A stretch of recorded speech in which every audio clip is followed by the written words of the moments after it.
A lo largo de toda la historia humana, el alma ha sido una idea que ha fascinado, inquietado y dividido a filósofos, místicos, científicos y creyentes. Es un concepto que se encuentra en casi todas las culturas, en todas las épocas, como si se tratara de una verdad oculta que la humanidad lleva grabada en su memoria colectiva. Sin embargo, a pesar de miles de años de debates y creencias, aún no existe un consenso universal sobre qué es el alma, de dónde proviene o si realmente existe. Esta ambigüedad no ha debilitado la idea, al contrario, la ha vuelto más poderosa, porque se alimenta de lo desconocido, de aquello que parece escapar a toda medida y explicación racional. Para algunos, el alma es la chispa divina que nos conecta con un creador, la esencia inmortal que sobrevive a la muerte física y continúa su viaje más allá del tiempo y el espacio. Para otros, es una metáfora poética, una invención cultural creada para dar sentido a la experiencia humana y aliviar el miedo a la nada. Y hay quienes, desde una mirada más filosófica, consideran que el alma podría ser una palabra antigua para lo que hoy llamamos conciencia, esa capacidad misteriosa de percibirnos, de sentir, de saber que existimos. La pregunta fundamental sigue intacta. ¿Somos un cuerpo que posee un alma, o un alma que temporalmente habita un cuerpo? Desde el punto de vista religioso, el alma suele considerarse la verdadera identidad, un núcleo puro y eterno que utiliza la materia como un vehículo transitorio. Desde la perspectiva científica, sin embargo, no se ha encontrado ninguna evidencia física de su existencia. El pensamiento materialista sostiene que todo lo que somos se origina en procesos biológicos y neurológicos, y que, al cesar la actividad cerebral, la conciencia desaparece. Pero aquí surge el dilema que alimenta el misterio. La ciencia estudia lo tangible, lo que puede medirse, y el alma, si existe, podría no pertenecer a ese plano. No sería una sustancia, sino una forma de energía o realidad que trasciende las leyes conocidas. Y esto abre la puerta a un territorio incierto, donde la intuición, las experiencias personales y las tradiciones ancestrales reclaman un lugar junto a la razón. En esta visión, el alma se convierte en un puente entre lo visible y lo invisible, entre lo que podemos tocar y lo que solo podemos sentir. Hay quienes aseguran que la han percibido en momentos de profunda conexión, en instantes de amor puro, o en esos segundos en los que la vida parece suspenderse y uno siente que algo más habita dentro. Otros creen que el alma se revela en el arte, en la música, en la contemplación de la belleza, como si estas experiencias fueran un lenguaje secreto capaz de comunicarse con lo eterno. Sin embargo, el alma no es solo un objeto de devoción, también ha sido motivo de manipulación. A lo largo de los siglos, su idea ha sido utilizada para inspirar esperanza, pero también para infundir miedo, prometer recompensas o amenazar con castigos. Este uso del alma como herramienta de control nos obliga a cuestionar. ¿La defendemos porque la sentimos real, o porque nos la enseñaron como verdad absoluta desde la infancia? La respuesta no es sencilla. Puede que el alma sea el eco de una memoria universal, algo que late más allá de la carne y los huesos, o quizá una creación cultural que hemos perfeccionado para explicar lo que la mente no puede comprender. Sea cual sea la verdad, no se puede negar que la idea del alma moldea nuestra forma de vernos a nosotros mismos, de entender la vida y de enfrentar la muerte. En este punto, el debate no es si existe o no, sino qué papel juega en nuestra percepción de la realidad. Porque, aun sin pruebas concluyentes, el alma sigue viva en la imaginación colectiva, moviendo nuestras creencias, nuestras decisiones y nuestra forma de amar, sufrir y soñar. Tal vez ahí radique su fuerza, en su capacidad de seguir siendo un misterio imposible de encerrar en una definición definitiva. En el vasto tapiz de la historia humana, la pregunta sobre el origen del alma ha tejido hilos de creencias, mitos y narraciones que cruzan continentes y milenios. Cada civilización, desde las más antiguas hasta las más recientes, ha intentado responder a la misma incógnita. ¿Cuándo y de dónde llega el alma? ¿Es creada junto al cuerpo o preexiste, esperando un lugar donde habitar? La respuesta varía, y en esa diversidad se revela la riqueza, y también la contradicción, del pensamiento humano. En el antiguo Egipto, el alma no era concebida como una sola entidad, sino como un conjunto de componentes espirituales. El Ka, fuerza vital que daba energía al cuerpo; el Bea, aquello que hacía única a cada persona; y el Ak, la forma glorificada del alma que podía vivir eternamente en el reino de los dioses. Para los egipcios, el alma se unía al cuerpo en el nacimiento, pero su viaje real comenzaba tras la muerte, atravesando juicios y pruebas hasta alcanzar la eternidad. En la Grecia clásica, la filosofía y la mitología ofrecían visiones distintas pero entrelazadas. Platón enseñaba que el alma preexistía antes del cuerpo, contemplando las ideas puras en un plano divino, y que encarnaba para aprender y purificarse. Para él, vivir era recordar. Los poetas y mitos, por otro lado, describían el alma, o psique, como una sombra alada que abandonaba el cuerpo al morir y viajaba al Hades, un reino de penumbra donde el destino dependía de la vida que se había llevado.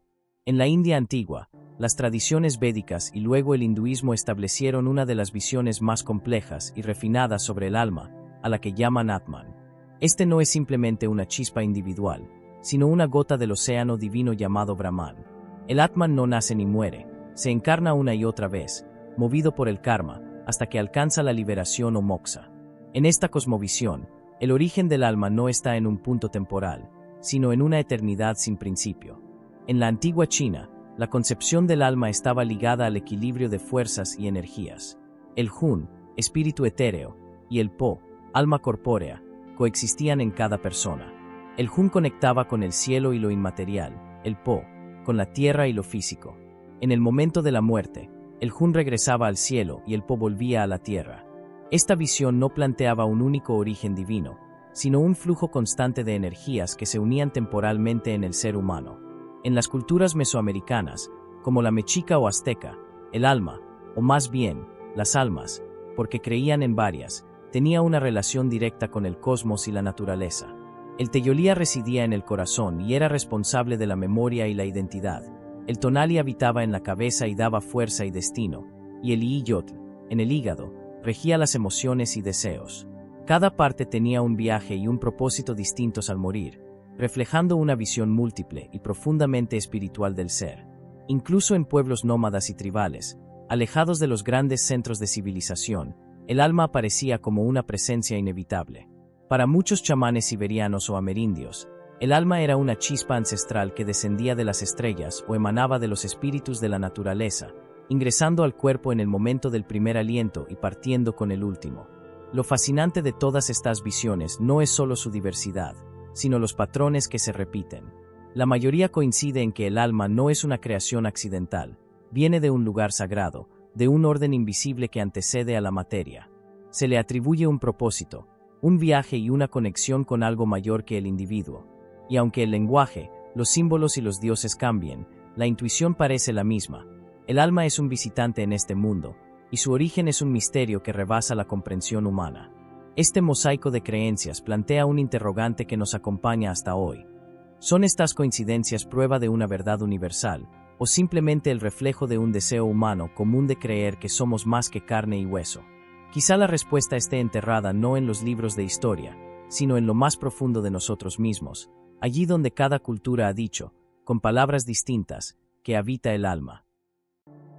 A lo largo de los siglos, las religiones han sido el principal marco desde el cual la humanidad ha intentado entender el alma. Cada una, con su propio lenguaje, sus símbolos y su visión del mundo, ha dibujado un mapa espiritual que busca responder las grandes preguntas. ¿Qué somos en esencia? ¿Por qué estamos aquí? ¿Qué ocurre después de la muerte? Aunque las doctrinas difieren, todas coinciden en algo. El alma es el núcleo de nuestra identidad y su destino es de importancia suprema. En el cristianismo, el alma es vista como una creación directa de Dios, única e irrepetible, que se une al cuerpo en el momento de la concepción. Es inmortal, y su destino depende de la fe y de las obras durante la vida. La salvación implica la unión eterna con Dios en el cielo, mientras que el rechazo o la corrupción moral conducen a la separación definitiva de él en el infierno. Algunas ramas cristianas sostienen también la existencia de un estado intermedio, el purgatorio, donde el alma se purifica antes de su destino final. Aquí, el alma no es solo la esencia de la persona, sino también el campo de batalla donde se libra la lucha entre la gracia divina y el pecado. En el Islam, el alma, o ruh, es insuflada por Alá en el cuerpo en una etapa temprana de la gestación. Es el aliento divino que da vida, y tras la muerte, permanece consciente, esperando el día del juicio. En ese momento, cada alma será llamada a rendir cuentas por sus actos. El paraíso y el infierno no son solo recompensas o castigos físicos, sino estados eternos del alma, que reflejan la cercanía o lejanía de Dios. La noción islámica enfatiza la responsabilidad individual y la inevitable rendición de cuentas, reforzando la idea de que el alma es un depósito sagrado que debe ser cuidado y guiado por la fe. El judaísmo ofrece una visión más diversa, ya que sus escritos y corrientes interpretativas abarcan desde concepciones muy terrenales hasta profundas elaboraciones místicas. En su forma más clásica, el alma, Neshama, es dada por Dios y está compuesta de varios niveles espirituales, desde lo más ligado al cuerpo hasta lo más puro y elevado. El judaísmo rabínico se centra en la relación del alma con la ley y la vida justa, mientras que la Cábala describe el alma como un fragmento de la luz divina que busca retornar a su fuente.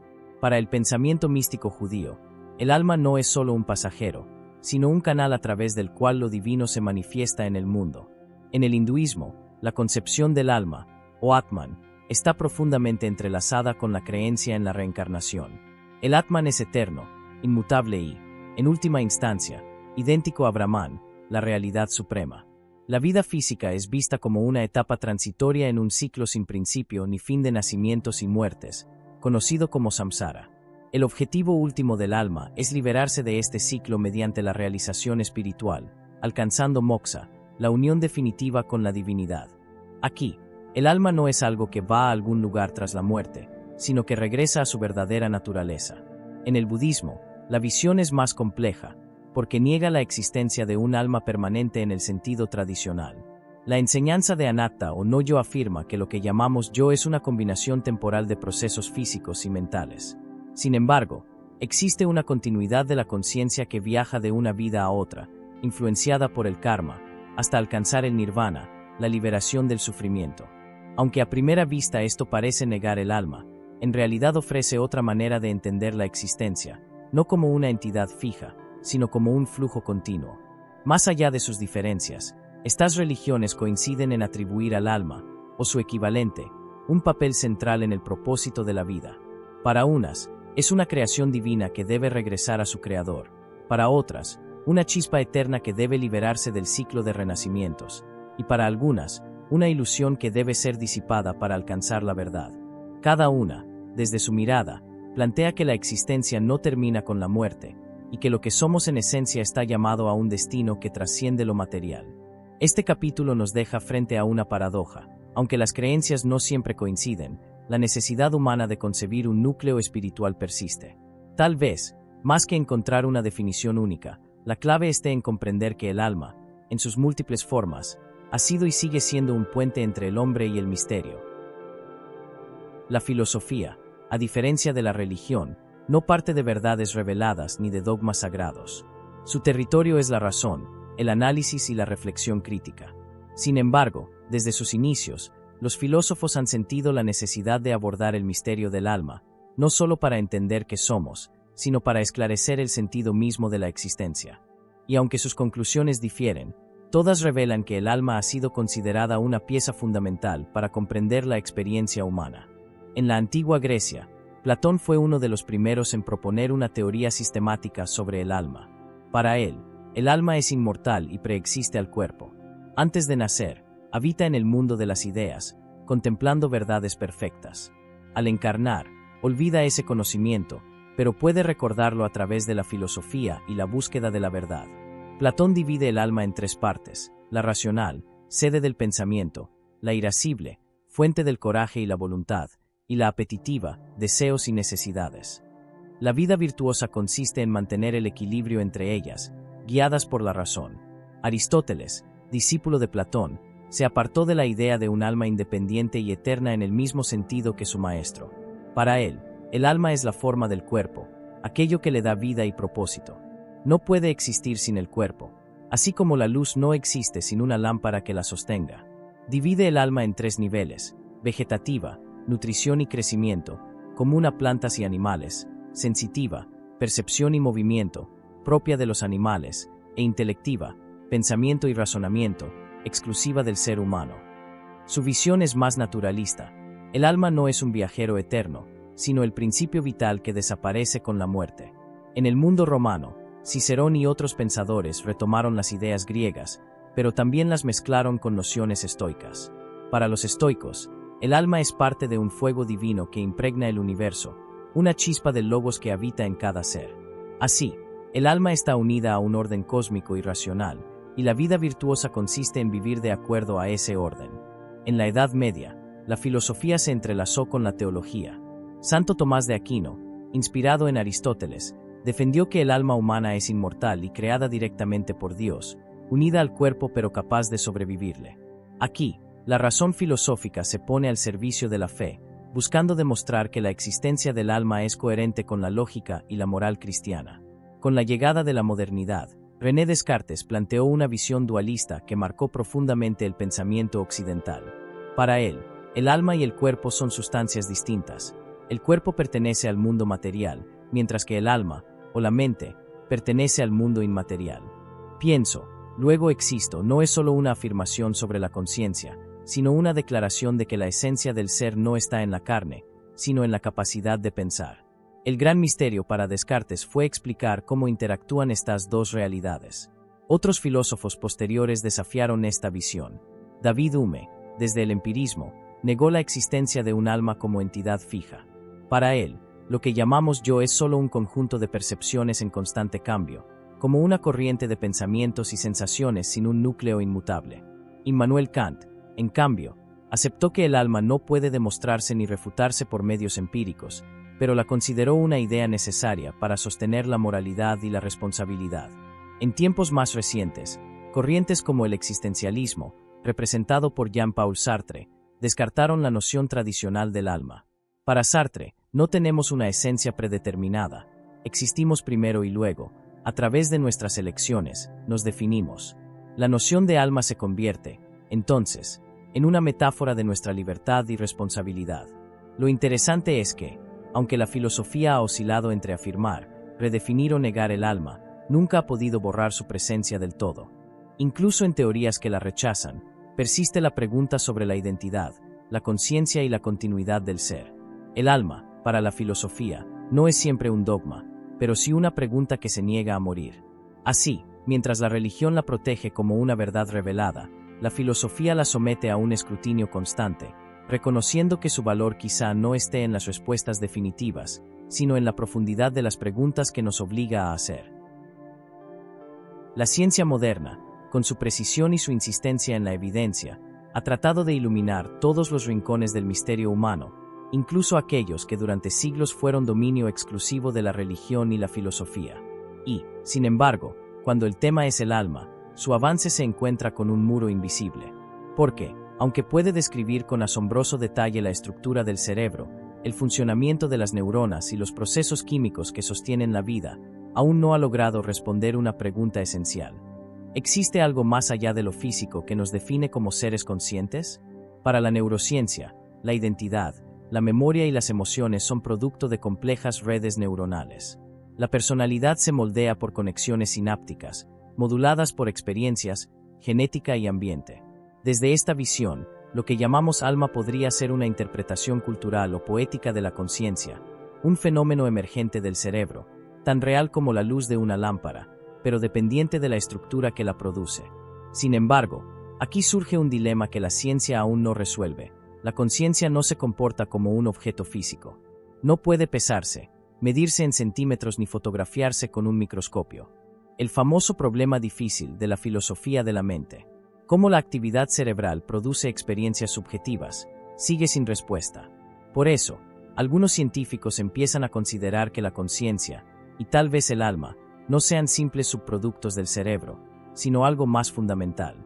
En el campo de la física cuántica, figuras como Roger Penrose y Stuart Hameroff han propuesto teorías que sugieren que la conciencia podría originarse en procesos cuánticos dentro de las neuronas. Estas hipótesis, aunque controvertidas, abren la posibilidad de que la mente esté conectada con un nivel de la realidad que no es puramente material. Si esto fuera cierto, el alma podría no estar confinada al cerebro, sino participar de un campo más amplio que trasciende el cuerpo. La biología también ha intentado buscar respuestas. A comienzos del siglo XX, el médico Duncan McDougall realizó experimentos para medir el peso del alma, concluyendo, de manera muy cuestionada, que el cuerpo perdía unos 21 gramos en el momento de la muerte. Aunque sus métodos carecen de validez científica, la historia ha quedado grabada en la cultura popular como símbolo de la búsqueda física de lo espiritual. Por otro lado, investigaciones sobre experiencias cercanas a la muerte, SM, han documentado miles de testimonios de personas que aseguran haber abandonado su cuerpo, visto su entorno desde arriba o sentido una conexión profunda con una luz o presencia amorosa. La ciencia intenta explicarlo mediante la actividad cerebral residual, liberación de endorfinas o alucinaciones inducidas por falta de oxígeno. Sin embargo, existen casos en los que las descripciones coinciden con detalles observados en lugares que, según la lógica médica, el paciente no podría haber percibido. La psicología transpersonal y ciertas ramas de la psiquiatría han explorado también experiencias de recuerdos de vidas pasadas, a menudo surgidos en estados de hipnosis o meditación profunda. Aunque la mayoría de los científicos convencionales los atribuyen a la imaginación, la sugestión o la memoria confabulada, algunos investigadores han encontrado coincidencias sorprendentes con hechos históricos que la persona no podía conocer. En la frontera de la ciencia y la espiritualidad, algunos plantean que el alma podría ser una forma de información o energía que no se destruye con la muerte. El físico John Archibald Wheeler habló del It from Beat, la idea de que la realidad misma podría estar fundamentada en información, no en materia. Si el alma es información, podría continuar existiendo en alguna forma después de la desintegración física del cuerpo. A pesar de todo, la ciencia moderna aún se mueve con cautela. Su misión no es confirmar creencias, sino buscar evidencias. Y hasta ahora, ninguna teoría sobre el alma ha sido aceptada de forma unánime. Sin embargo, la persistencia del misterio, y el hecho de que la conciencia siga siendo un enigma incluso para la tecnología más avanzada, mantiene abierta la puerta a que lo que llamamos alma no sea un mito, sino un elemento real de la existencia que aún no sabemos cómo medir ni comprender. En este cruce entre la objetividad científica y la profundidad del misterio, el alma se convierte en un punto de encuentro incómodo, demasiado intangible para el laboratorio, pero demasiado presente en la experiencia humana como para ser descartada. Y quizás ahí resida su mayor poder, en desafiar nuestra certeza, recordándonos que, por mucho que avancemos, aún queda un vasto territorio donde la ciencia y el asombro se dan la mano. En el límite entre la vida y la muerte, hay un territorio en el que la ciencia tropieza y la experiencia personal se vuelve la única brújula. Es un umbral difuso, donde el cuerpo parece rendirse, pero la conciencia persiste. A este fenómeno lo conocemos como experiencias cercanas a la muerte, o ECM. Miles de personas alrededor del mundo, de diferentes edades, culturas y creencias, han descrito episodios que desafían toda explicación materialista. Sensaciones de abandonar el cuerpo, atravesar túneles de luz, encontrarse con seres queridos fallecidos, o experimentar una paz y claridad imposibles de describir con palabras. Quienes han vivido una SM a menudo narran que todo comienza con una sensación de separación del cuerpo. Muchos aseguran verse desde arriba, flotando sobre la escena, observando a médicos, familiares o rescatistas intentando salvarles la vida. En algunos casos, describen detalles específicos que más tarde fueron confirmados por testigos, incluso cuando clínicamente no tenían actividad cerebral detectable. Este punto es especialmente inquietante para la ciencia. ¿Cómo puede existir percepción consciente en ausencia de señales cerebrales? Otro elemento recurrente es el famoso túnel de luz. No se trata de una simple claridad, sino de una luminosidad viva, cálida, que transmite comprensión y amor incondicional. Algunos afirman que en esa luz se siente la presencia de algo o alguien que no juzga, sino que acompaña y acoge. En esa dimensión, el tiempo deja de existir. Todo se percibe como simultáneo, como si pasado, presente y futuro fueran un único instante. En numerosas SM, los protagonistas relatan un repaso de vida, una revisión vívida de cada momento significativo, no como un simple recuerdo, sino como una experiencia inmersiva en la que sienten sus acciones y sus consecuencias desde la perspectiva de los demás. En este proceso, no hay un juez externo, sino una comprensión profunda y directa de cómo sus decisiones impactaron en otros y en sí mismos. Lo más sorprendente es el cambio que estas experiencias provocan en quienes las viven. Personas que antes temían la muerte afirman perder ese miedo por completo. Otros regresan con una nueva escala de valores, priorizando la compasión, el amor y la conexión humana por encima de logros materiales o ambiciones personales. Algunos incluso desarrollan habilidades que dicen no poseer antes, como una sensibilidad aumentada hacia las emociones ajenas, sueños premonitorios o una intuición inexplicablemente aguda. La ciencia, naturalmente, ha intentado explicar las SM. Algunas teorías apuntan a alucinaciones producidas por falta de oxígeno en el cerebro, liberación de endorfinas para aliviar el dolor extremo o actividad neuronal aleatoria en las últimas etapas de la vida. Otras sostienen que se trata de una construcción mental basada en recuerdos y creencias culturales. Sin embargo, ninguna de estas hipótesis logra explicar por completo la coherencia, la vividez y las percepciones verificadas que algunas personas reportan. Incluso hay testimonios que van más allá de lo individual. Pacientes clínicamente muertos han descrito ver a familiares que desconocían que habían fallecido, encontrarse con personas de culturas que no conocían en vida, o recibir información que luego se comprobó como cierta. Estas historias, aunque difíciles de verificar con los estándares científicos, alimentan la idea de que la conciencia, y quizá el alma, puede existir fuera del cuerpo físico. Más allá de las teorías, las SM nos enfrentan a un dilema profundo. Si estas experiencias son reales y no meras ilusiones cerebrales, implican que la muerte no es el final, sino una transición. Y si lo son, ¿hacia dónde nos conduce ese umbral luminoso? ¿Es un paso hacia otra forma de existencia, o una etapa intermedia antes de regresar a un nuevo cuerpo? El misterio permanece. Lo cierto es que, para quienes han estado en ese borde y han regresado, la vida nunca vuelve a ser la misma. En su mirada, en sus palabras y en sus decisiones, se percibe la huella de haber tocado algo que, para la mayoría, aún es un secreto. La reencarnación es, quizá, una de las ideas más antiguas y persistentes que la humanidad ha concebido sobre el destino del alma. La noción de que, tras la muerte, no desaparecemos ni vamos a un único juicio final, sino que regresamos, una y otra vez, a experimentar la vida en diferentes cuerpos, tiempos y lugares, ha fascinado a místicos, filósofos y buscadores espirituales por milenios. Esta creencia no es exclusiva de una sola cultura o religión. Aparece en formas variadas en India, Tíbet, Grecia, algunas tradiciones indígenas, e incluso en corrientes esotéricas modernas. En las filosofías orientales, como el hinduismo y el budismo, la reencarnación no es un castigo ni un premio, sino una ley natural, el samsara, el ciclo interminable de nacimiento, muerte y renacimiento, impulsado por el karma, la suma de nuestras acciones, intenciones y aprendizajes. Cada vida es una oportunidad para evolucionar, para pulir el alma, liberarse de ataduras y alcanzar un estado de perfección o iluminación que rompa este ciclo y nos devuelva a nuestra verdadera esencia. En el hinduismo, el alma, Atman, es eterna, inmutable y divina. Su paso por múltiples vidas no altera su naturaleza pura, pero sí le permite recordar quién es en verdad. El objetivo último es alcanzar moksha, la liberación del ciclo de reencarnaciones, uniéndose nuevamente a Brahman, la fuente de todo.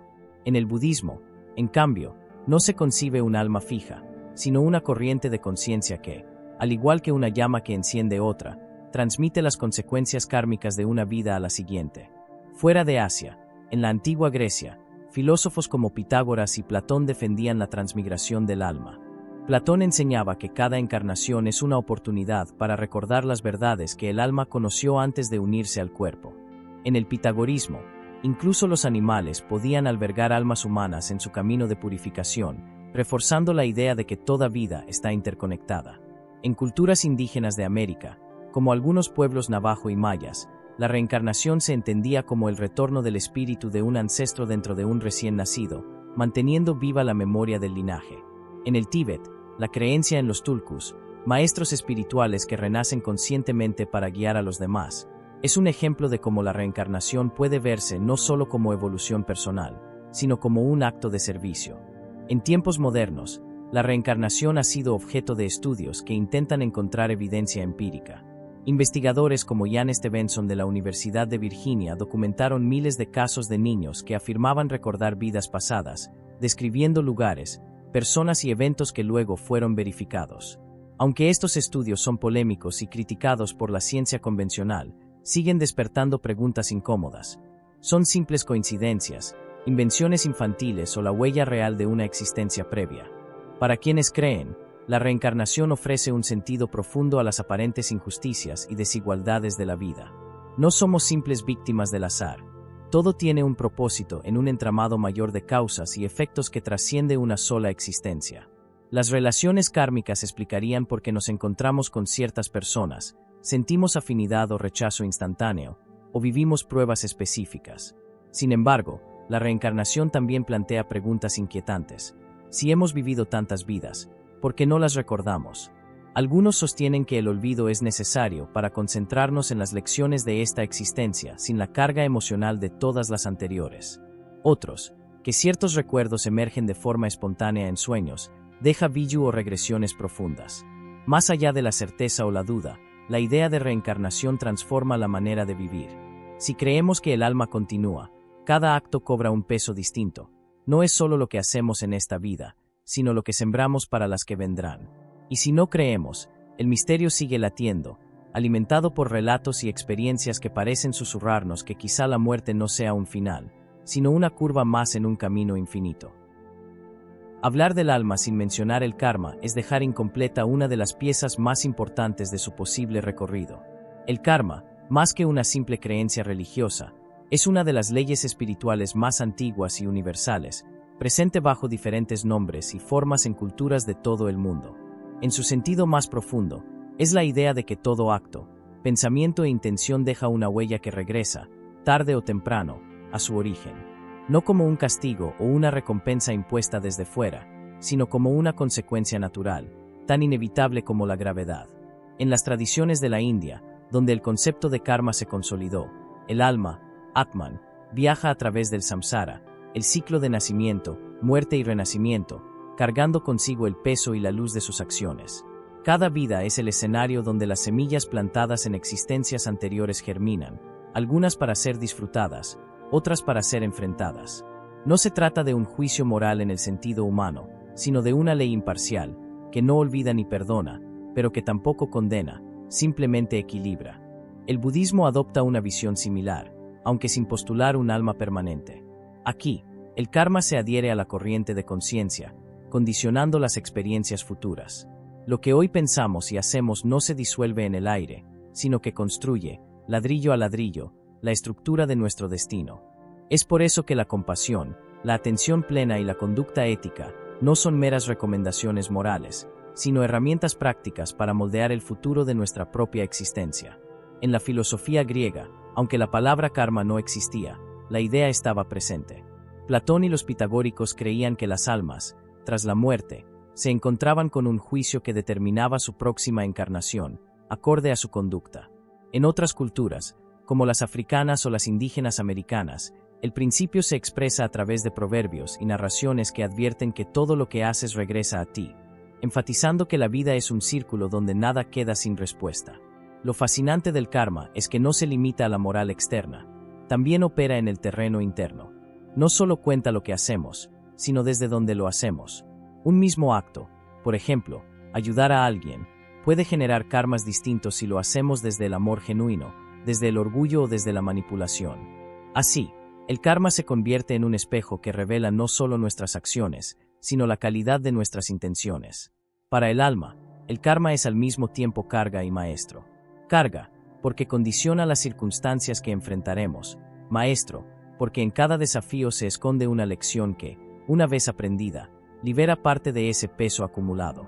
Algunos maestros espirituales comparan el karma con un río que no deja de fluir. Si navegamos a su favor, aprendiendo y corrigiendo, el viaje es ligero. Si resistimos o repetimos los mismos errores, la corriente se vuelve turbulenta y nos arrastra. En esta visión, la vida deja de ser una sucesión aleatoria de eventos. Los encuentros fortuitos, las oportunidades inesperadas, incluso las pruebas más duras, pueden ser entendidas como frutos de un karma que busca cerrarse o transformarse. Esto no significa que todo esté predeterminado. El libre albedrío siempre juega un papel. Cada elección consciente puede sembrar nuevas semillas, diferentes a las heredadas, y cambiar el rumbo de nuestras vidas futuras. La idea de karma, aplicada al alma, nos invita a una responsabilidad radical. Si todo lo que experimentamos tiene raíces en lo que hemos sido y hecho, no hay lugar para la victimización ni para el fatalismo. No es que todo esté escrito, sino que todo se escribe, constantemente, con nuestros pensamientos, emociones y acciones. Y ese registro, invisible pero implacable, acompaña al alma en su viaje, moldeando su destino más allá de una sola existencia. Tal vez por eso el karma es, en esencia, una invitación a vivir con conciencia. No para temer represalias cósmicas, sino para comprender que cada instante es una oportunidad de crear belleza, bondad y verdad en el mundo, y, con ello, en nosotros mismos. Porque, al final, todo lo que enviamos al universo, de una forma u otra, siempre encuentra el camino de regreso. Hay una intuición profunda, presente en casi todas las tradiciones espirituales, que afirma que el alma no es un ente aislado, encerrado en la soledad de un cuerpo, sino parte de un entramado mucho más vasto, el propio universo. Esta visión sostiene que el alma no solo existe en el cosmos, sino que es el cosmos, manifestado de manera individual y consciente por un breve instante, antes de regresar a la totalidad de la que procede. En el pensamiento místico, esta conexión se expresa con palabras como fuente, gran espíritu, unidad o conciencia universal. En las filosofías orientales, se dice que el alma, Atman, es idéntica a la realidad suprema, Brahman. No hay dos cosas separadas, la gota es el océano, y el océano es la gota. En esta perspectiva, cada alma es una chispa que, aunque parece independiente, conserva la esencia del fuego original del que nació. La física moderna, aunque se mueve en un lenguaje distinto, ha comenzado a sugerir algo que resuena con estas visiones ancestrales. La teoría cuántica, con sus campos invisibles y su tejido de interconexiones, plantea que todo lo que existe está enlazado de maneras que trascienden el espacio y el tiempo. El famoso entrelazamiento cuántico, por ejemplo, muestra que dos partículas pueden permanecer conectadas y responder de manera instantánea una a la otra, sin importar la distancia. Es descabellado pensar que el alma pueda estar vinculada a ese mismo campo invisible que mantiene al universo unido. En la tradición hermética, se nos recuerda el principio de correspondencia. Como es arriba, es abajo, como es adentro, es afuera. El alma, desde esta óptica, es un microcosmos que refleja el macrocosmos. Lo que vive en su interior se manifiesta en el exterior, y lo que ocurre en el vasto universo resuena dentro de ella. No hay frontera clara entre el yo y el todo. Más bien, lo que llamamos yo es un punto focal de la conciencia universal experimentándose a sí misma. Los pueblos originarios también han mantenido viva esta comprensión. Para muchos chamanes, el alma está tejida con hilos de naturaleza, el viento que respiras, el río que bebes, el fuego que te calienta. Ellos no ven una separación entre el espíritu humano y el espíritu de la tierra, el cielo y las estrellas. Incluso las rocas, las montañas y los animales poseen una energía vital que se comunica con la nuestra. Desde esta perspectiva, dañar el mundo es dañarse a uno mismo, y honrarlo es nutrir la propia alma. En la experiencia humana, esta conexión con el universo se manifiesta en momentos que parecen trascender lo cotidiano. Contemplar un cielo estrellado y sentir que eres parte de algo infinito. Perder la noción del tiempo frente al mar, o experimentar, en la meditación o la oración profunda, una expansión tan intensa que desaparece la sensación de yo separado. Son instantes en los que el alma recuerda su origen y se reconoce como parte de un todo indivisible. Pero esta conexión no es solo poética o contemplativa, también implica responsabilidad. Si el alma está unida al universo, entonces todo lo que hacemos, pensamos o sentimos, reverbera en esa red cósmica. Nuestras acciones afectan no solo a quienes nos rodean, sino a la totalidad. Del mismo modo, todo lo que ocurre en el mundo, desde un amanecer hasta un desastre natural, también resuena en lo más profundo de nosotros, aunque no siempre seamos conscientes de ello. Quizá por eso muchas tradiciones insisten en que el alma tiene la capacidad, y el deber, de armonizarse con el universo. Esto no significa escapar de la vida terrenal, sino vivir en un estado de coherencia, donde nuestras decisiones estén alineadas con el bien común, y nuestras emociones fluyan en sintonía con la energía que sostiene a toda la existencia. En última instancia, entender que el alma y el universo son uno solo cambia radicalmente nuestra percepción de la vida. Ya no nos vemos como visitantes temporales en un cosmos ajeno, sino como expresiones únicas de un mismo misterio infinito. El alma no está dentro del universo, ni el universo fuera del alma. Son dos nombres para la misma realidad, contada desde distintas perspectivas. La idea de que el alma pudiera tener un peso, una medida física, es una de esas nociones que mezcla lo místico con lo científico de una manera extrañamente atractiva. La ciencia, acostumbrada a cuantificar todo lo que existe, ha intentado en ocasiones capturar lo que, por definición, se supone inmaterial. Y, en ese intento, nació una de las historias más polémicas y fascinantes de la investigación sobre el alma, el famoso experimento de los 21 gramos. A comienzos del siglo XX, el médico estadounidense Duncan McDougall realizó una serie de pruebas en pacientes moribundos. Su hipótesis era simple y osada: Si el alma existe y es una entidad real, entonces su partida del cuerpo debería implicar una pérdida de masa detectable. Colocó a personas en lechos especiales con balanzas extremadamente sensibles y midió su peso antes y después del momento de la muerte. Según sus registros, en varios casos observó una pérdida de aproximadamente 21 gramos, que él interpretó como el peso del alma. La comunidad científica no tardó en criticar su método. Las muestras eran mínimas, el control de variables insuficiente y las conclusiones apresuradas.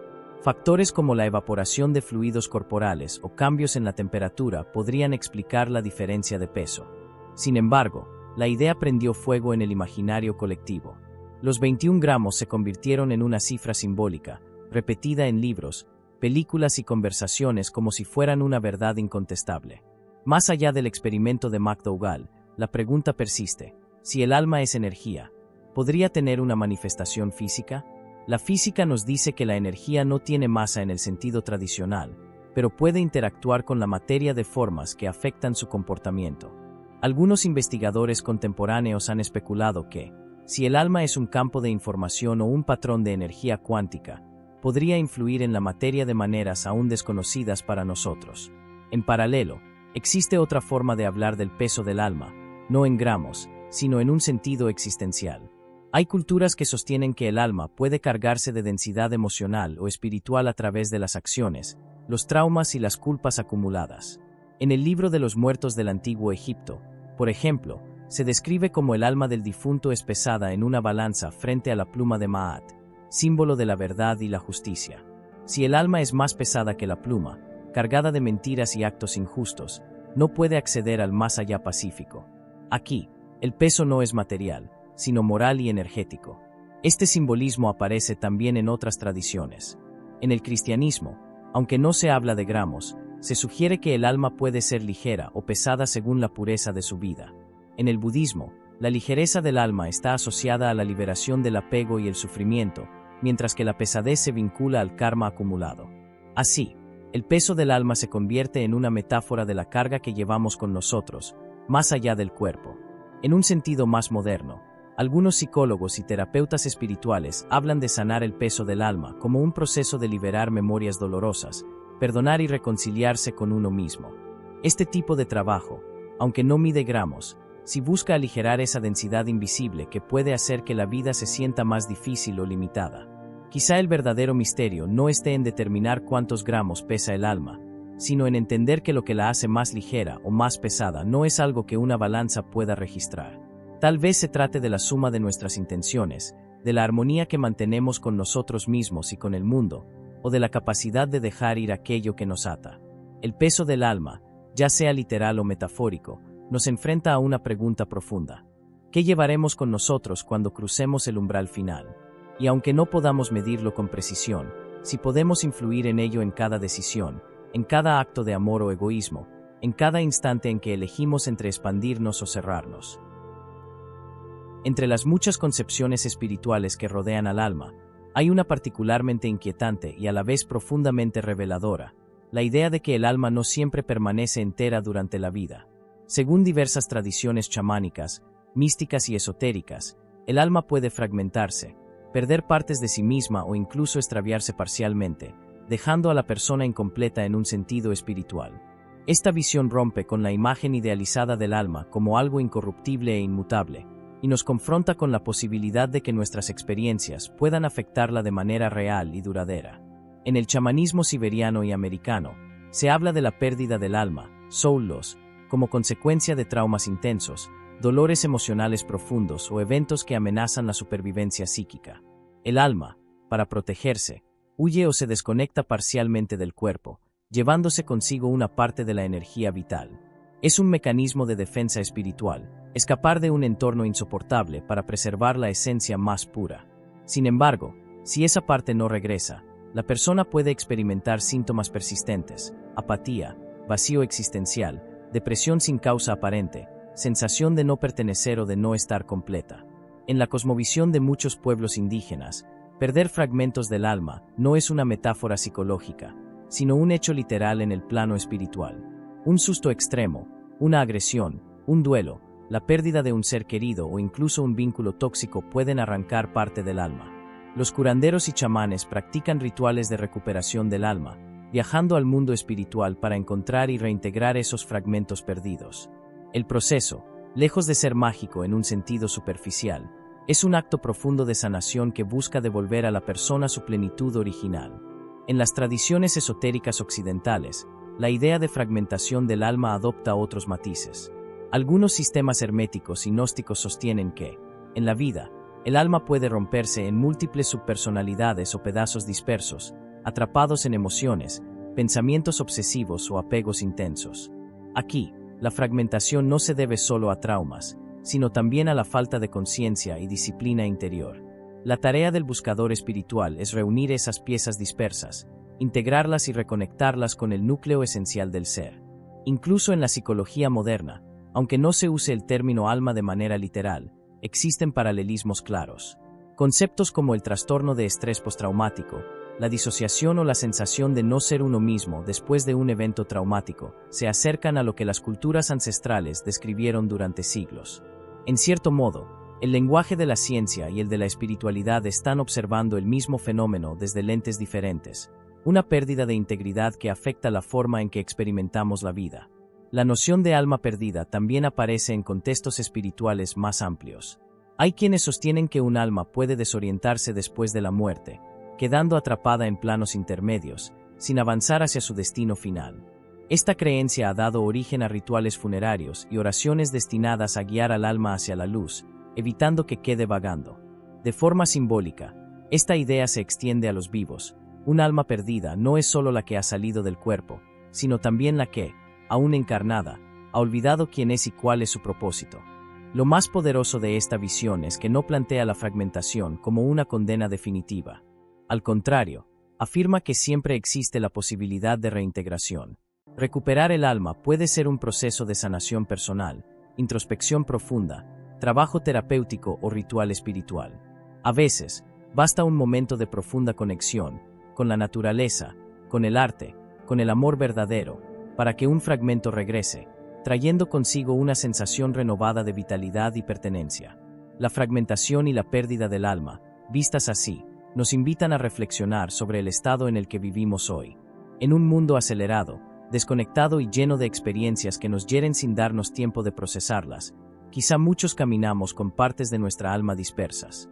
Tal vez la verdadera búsqueda espiritual consista, en buena medida, en reunirlas de nuevo, pieza a pieza, hasta que volvamos a sentirnos completos. A lo largo de la historia, el alma no solo ha sido vista como la esencia inmortal del ser humano, sino también como el núcleo donde se alojan nuestras decisiones más profundas, aquello que nos impulsa a elegir entre el bien y el mal. En esta concepción, el alma no es simplemente un testigo pasivo de nuestras acciones, es el escenario principal en el que se libra una batalla constante entre la luz y la oscuridad, entre la nobleza y la corrupción. En muchas religiones y filosofías, el alma se considera inherentemente pura al momento de su creación, un reflejo perfecto de lo divino. Sin embargo, en contacto con el mundo, se ve expuesta a tentaciones, sufrimientos y deseos que pueden mancharla o desviarla de su naturaleza original. Aquí, la moral actúa como brújula. No se trata solo de un conjunto de normas sociales, sino de un código interno que orienta al alma hacia su plenitud o, por el contrario, hacia su degradación. En el cristianismo, por ejemplo, se enseña que el alma tiene la capacidad de aceptar o rechazar la gracia divina, y que sus elecciones determinan su destino eterno. La virtud y el pecado no son simples etiquetas, sino marcas indelebles que modelan la condición del alma. Un acto de bondad puede elevarla y acercarla a Dios, mientras que una acción injusta puede oscurecerla. Esta visión otorga a la moral un peso absoluto. Cada decisión tiene consecuencias no solo terrenales, sino eternas. En el Islam, la noción de nafs, a menudo traducida como alma o yo, se clasifica en diferentes estados que reflejan su desarrollo moral. Está el nafs ammara, el yo que incita al mal, el nafs lawwama, el yo que se arrepiente, y el nafs mutmainna, el yo en paz. La meta espiritual es purificar el alma, liberándola de impulsos destructivos y conduciéndola hacia la serenidad. En este contexto, la moralidad no es solo obediencia a un mandato divino, sino un proceso de refinamiento interior. En la tradición hindú, el alma, Atman, es vista como intrínsecamente perfecta, pero cubierta por capas de ignorancia y egoísmo. El Dharma, o deber moral, actúa como un camino para alinear las acciones con la verdad eterna. Cumplir con el Dharma no significa simplemente seguir reglas, sino vivir de manera coherente con la naturaleza sagrada del alma, favoreciendo su evolución hacia la liberación. Más allá de la religión, los filósofos también han explorado la relación entre el alma y la moral. Platón sostenía que un alma virtuosa es aquella en la que las partes racional, irascible y apetitiva están en equilibrio, gobernadas por la razón. Para Kant, la moralidad es una exigencia de la razón pura, y actuar moralmente es tratar a cada ser humano como un fin en sí mismo, nunca como un medio. En ambas visiones, la moral no es una imposición externa, sino una exigencia que brota desde la naturaleza misma del alma. Pero también existen corrientes que advierten sobre la fragilidad moral del alma. En el gnosticismo, por ejemplo, se afirma que el mundo material está lleno de trampas y engaños diseñados para desviar al alma de su camino. Aquí, la moral se convierte en un ejercicio de discernimiento. No todo lo que parece bueno lo es realmente, y no todo lo que el mundo aplaude nutre la verdadera esencia del ser. En un plano más contemporáneo, la psicología moral reconoce que nuestras decisiones no siempre son el resultado de una reflexión consciente, sino que muchas veces están condicionadas por emociones, sesgos y contextos culturales. Esto plantea un reto. Si el alma es influenciable, ¿cómo garantizar que nuestras elecciones reflejen su naturaleza más elevada y no solo las reacciones del momento? En última instancia, vincular el alma con la moral es aceptar que nuestra vida no es moralmente neutral. Cada pensamiento, palabra y acción deja una huella que contribuye a moldear la forma, el color y la densidad de nuestra alma, ya sea en sentido literal o simbólico. Esta perspectiva convierte a la moralidad en un arte de cultivo, un trabajo constante para pulir lo que somos, apartar lo que oscurece nuestra esencia y fortalecer lo que nos acerca a la luz. Si el alma es eterna, entonces cada elección trasciende el instante y nos acompaña más allá de esta vida. Y si el alma no lo fuera, vivir moralmente seguiría siendo una forma de dejar una huella noble en el mundo. En cualquier caso, el alma y la moral permanecen unidas en un pacto silencioso. Lo que uno hace, el otro lo guarda. En el vasto escenario de las creencias humanas, existe una idea inquietante y recurrente, la posibilidad de que el alma, lejos de ser completamente libre, pueda ser manipulada, atrapada o incluso controlada por fuerzas externas. Esta noción, presente en tradiciones antiguas y en teorías contemporáneas, plantea un dilema profundo. Si el alma es inmortal y divina, ¿cómo es posible que algo pueda someterla? Y si, en cambio, lo que es manipulado no es su esencia pura, sino su conciencia, su percepción, su rumbo? En el gnosticismo, una de las corrientes más antiguas y radicales del pensamiento espiritual, se sostiene que este mundo material es una creación defectuosa o directamente falsa, fabricada por un ser inferior, el demiurgo, para mantener a las almas atrapadas en un ciclo interminable de reencarnaciones y sufrimiento. Según esta visión, las trampas espirituales son ilusiones cuidadosamente diseñadas para que el alma se identifique con el cuerpo, con el ego y con los placeres fugaces, olvidando su origen divino. La única salida sería el conocimiento profundo, gnosis, que despierta la memoria del alma y le permite escapar de esta prisión cósmica. En el budismo, aunque no se habla de un ser malévolo que atrape almas, si se advierte sobre las ataduras de la mente, el deseo, la aversión y la ignorancia. Estos tres venenos mantienen a la conciencia atrapada en el samsara, el ciclo de nacimientos y muertes. En este sentido, la trampa no es externa, sino interna. Somos nosotros mismos quienes, por apego y desconocimiento, impedimos que el alma, o la corriente de conciencia, alcance la liberación. En las tradiciones chamánicas y esotéricas, se habla de entidades, energías o espíritus que pueden alimentarse de la energía vital de las personas, debilitando su alma o manteniéndola en estados de confusión. Estas creencias sostienen que, en planos invisibles, existen fuerzas que buscan interferir en la evolución espiritual, ya sea por interés propio o para mantener un orden establecido donde el ser humano permanezca ignorante de su verdadero poder. Incluso en el pensamiento moderno, fuera de lo religioso, aparecen teorías que reinterpretan estas trampas espirituales en clave psicológica o sociocultural. Algunos afirman que los sistemas de creencias rígidos, las ideologías manipuladoras o las estructuras de poder pueden funcionar como prisiones para el alma, moldeando nuestra percepción de la realidad y limitando nuestra capacidad de cuestionar. En este marco, el control del alma no requiere cadenas físicas, basta con convencerla de que no tiene otra opción. Una de las trampas más sutiles es la que se disfraza de luz. Maestros falsos, doctrinas incompletas y prácticas espirituales superficiales pueden presentarse como caminos hacia la liberación, cuando en realidad refuerzan el apego al ego o alimentan dependencias. Esta idea, presente tanto en textos sagrados como en advertencias contemporáneas, recuerda que no toda luz proviene de una fuente pura, y que discernir es una habilidad esencial para quien busca la verdad. En el terreno metafísico, algunos investigadores y corrientes esotéricas modernas han hablado del llamado reciclaje de almas, la hipótesis de que, tras la muerte, ciertas almas son guiadas, o engañadas, para volver a encarnar sin haber tenido la oportunidad de liberarse. Bajo esta mirada, el control no se ejerce únicamente en vida, sino también en el tránsito entre vidas, utilizando emociones como la culpa, el apego o la falsa promesa de reencuentros. Sea cual sea la interpretación, mítica, espiritual o simbólica, todas estas visiones coinciden en un punto: la conciencia puede ser desviada de su propósito esencial.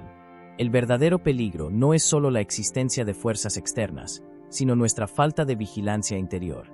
Un alma consciente, que cultiva la lucidez, el desapego y la autocomprensión, es mucho más difícil de manipular que una que vive adormecida, persiguiendo únicamente placeres inmediatos o aceptando sin cuestionar las verdades que le imponen. En este sentido, la libertad del alma no es un estado que se nos regala, sino un logro que se conquista. Implica atravesar velos de ilusión, detectar las trampas que halagan nuestras debilidades y tener el valor de caminar en soledad si es necesario. Porque si el alma es, como tantas tradiciones afirman, un fragmento de lo divino, entonces su verdadero destino no puede ser la sumisión, sino la expansión. Y esa expansión comienza con una pregunta que pocos se atreven a hacer: ¿quién o qué dirige realmente mi vida? El destino final del alma ha sido, quizá, la pregunta más insistente de todas las que el ser humano se ha hecho.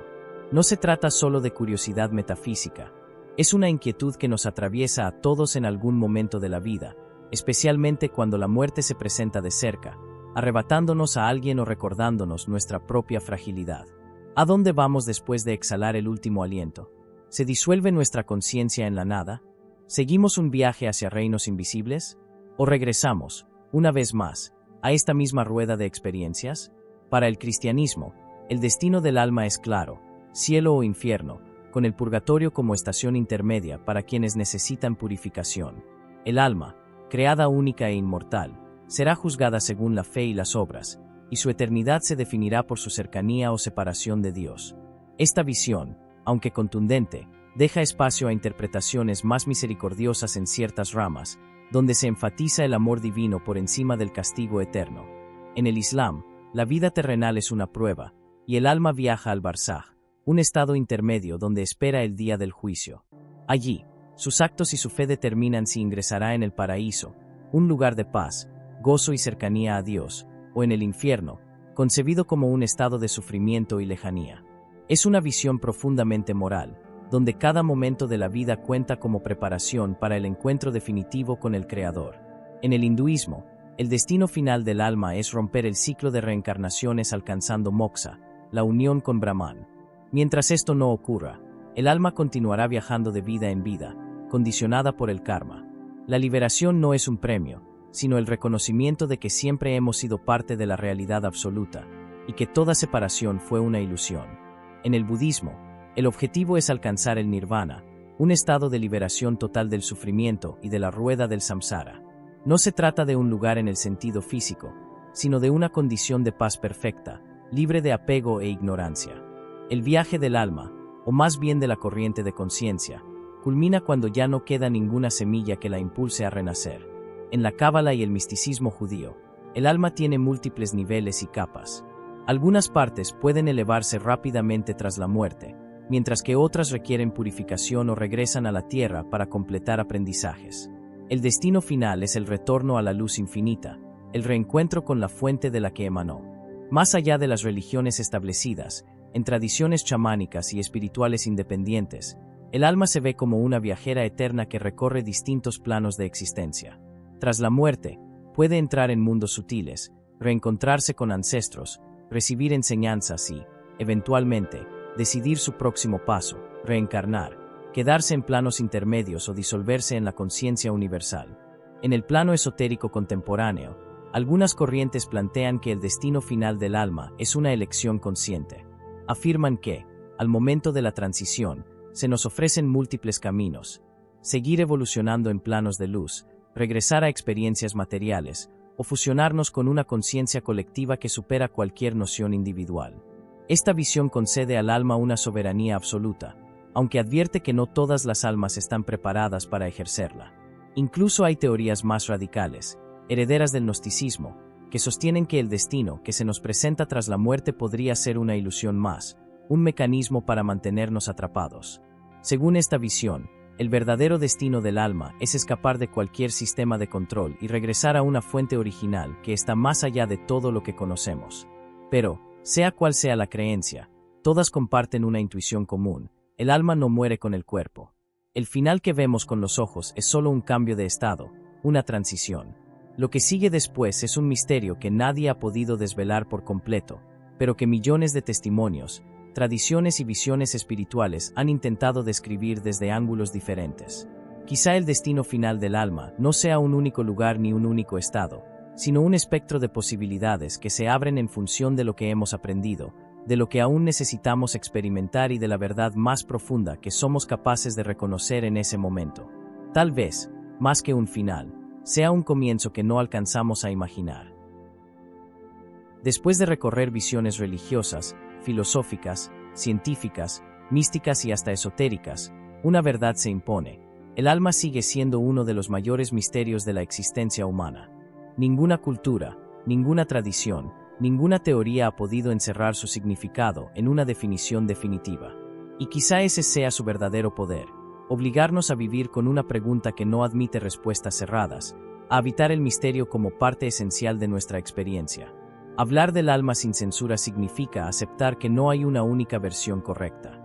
Significa abrir el campo de discusión a lo que la fe, la razón, la experiencia personal y el testimonio colectivo nos ofrecen, incluso cuando se contradicen.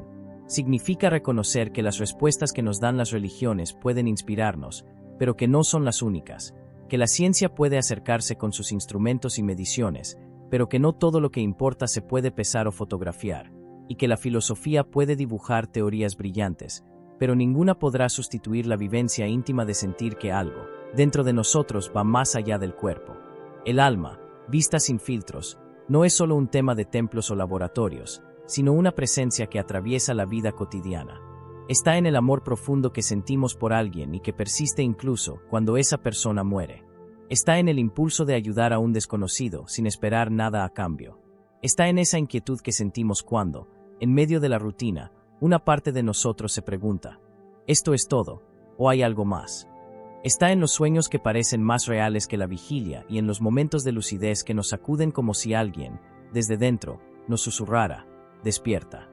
Sin censura, también debemos hablar de las zonas oscuras, del miedo a que el alma no exista y que todo termine en el vacío, del temor a que, si existe, pueda ser manipulada o desviada de su propósito, del peso que llevamos por los errores cometidos y que no sabemos si algún día podremos sanar. Mirar al alma sin romantizarla es reconocer que, si es real, también carga con cicatrices, fragmentos perdidos y memorias que no siempre son luminosas. Tal vez lo más provocador sea aceptar que no necesitamos tener la certeza absoluta para que el alma influya en nuestra vida. El hecho de que no podamos probarla no ha impedido que inspire las obras más sublimes del arte, que sostenga a personas en sus horas más oscuras o que impulse búsquedas espirituales que transforman vidas enteras. Incluso para quien duda, la idea del alma actúa como un recordatorio de que somos algo más que una combinación de carne, hueso y reacciones químicas. En última instancia, el alma sin censura es una invitación a explorar, a cuestionar, a no conformarnos con respuestas cómodas, a atrevernos a entrar en ese territorio interno donde la razón se encuentra con la intuición, donde las palabras se quedan cortas y solo queda la experiencia directa. Puede que nunca sepamos con certeza qué es el alma, de dónde viene o a dónde va, pero si podemos decidir cómo vivir con ella, o con la posibilidad de ella, en este instante. Porque, al final, quizás el verdadero sentido del alma no esté en su origen ni en su destino, sino en lo que provoca en nosotros mientras vivimos, esa inquietud, esa apertura, ese llamado constante a ser más de lo que creemos ser. Y tal vez, cuando llegue el momento de cruzar el umbral, lo único que importe no sea el mapa que llevamos, sino la forma en que hemos respondido a ese llamado.